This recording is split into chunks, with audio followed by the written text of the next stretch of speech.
Hi విను, ఇటీవల నా ట్రైన్ ప్రయాణంలో ఒక చిన్న ఎక్స్పీరియన్స్ మీతో షేర్ చేయాలనుకుంటున్నాను. కుటుంబ బంధాలు, పిల్లల్ని పెంపకం అనే టాపిక్ ఇది. యాక్చువల్గా ఇద్దరు పిల్లలు నేను చూశాను. ఒక పెద్ద ఫ్యామిలీ ఎక్కారు. వాళ్ళు కేరళ టూర్ వెళ్ళి వస్తున్నారట.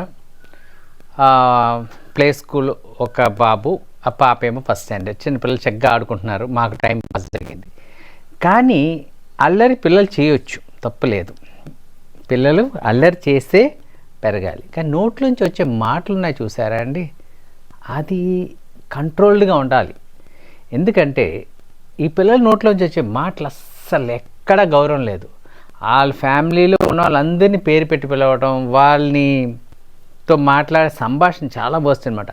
మాట్లాడితే ఈ పిల్లలు యూస్ చేసే వర్డ్ ఎంకమ్మ, మాట్లాడితే యూస్ చేసే వర్డ్.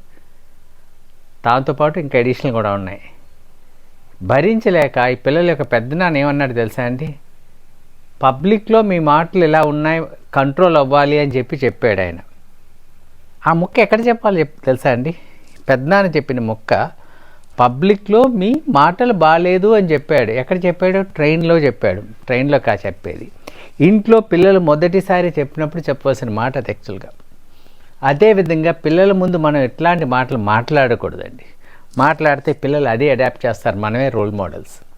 సో ఈ ముక్కలు లేకపోతే ఈ పదజాలం ఎక్కడి నుంచి నేర్చుకున్నారు? వాళ్ళు ఎక్కడి నుంచి నేర్చుకున్నారు? స్కూల్లో నేర్చుకున్నారు. మీరేమంటారు? స్కూల్లో నేర్పారంటారు. స్కూల్లో బాకీ మిగతా పిల్లలు నేర్పారంటారు. కాదండి, మనం మాట్లాడే మాటలే వాళ్ళు వాచ్ చేస్తున్నారు, అదే రిపీట్ చేస్తున్నారు కూడా.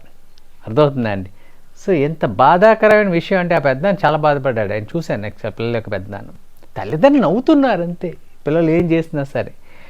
క్రమశిక్షణ అనేది ఇంపార్టెంట్ అండి. పిల్లల్ని దారిలో అదుపులో పెట్టాలి. తప్పైతే తప్పు అని చెప్పాలి, అంతే తప్ప అది చూసి నవ్వి వాళ్ళని ఎంకరేజ్ చేయడం కాదండి.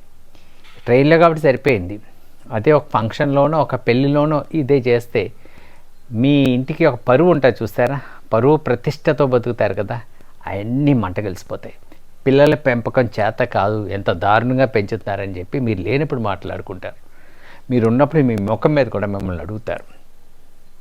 పేరెంటింగ్లో కావాల్సిందంటే పిల్లల యొక్క డిసిప్లిన్. తప్పు చేస్తే తప్పు అని చెప్పడం ఇంపార్టెంట్. అదే విధంగా పిల్లల ముందు అబద్ధాలు చెప్పకుండా ఉండటం.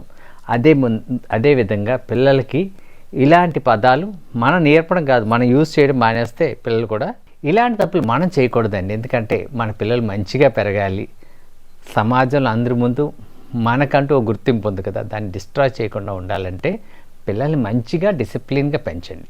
Happy parenting.